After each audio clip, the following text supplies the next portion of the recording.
Итак, дамы и господа, леди и джентльмены, с вами опять блаженный старец Константин.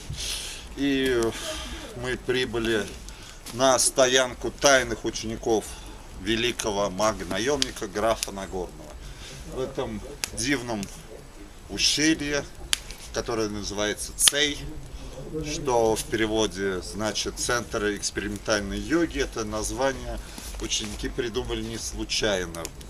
Были в свое время в период перестройки, в период конфликтов, ученики графа Нагорного здесь постоянно преследовались.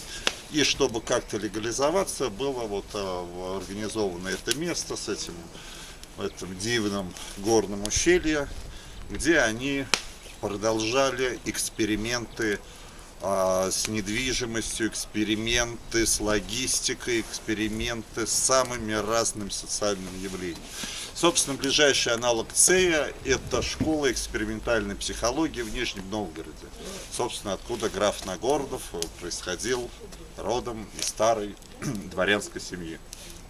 Чем еще интересно это место, что в период Великой Отечественной войны здесь находили прибежище очень много людей, пострадавших от фашистских оккупантов, которые, так скажем, очень сильно наследили на Кавказе и испортили, ссорили между собой народы, легализовали в исламских, так скажем, округах самогоноварение, разврат, блуд, и, собственно, до сих пор мы пожинаем плоды их поганой такой деятельности.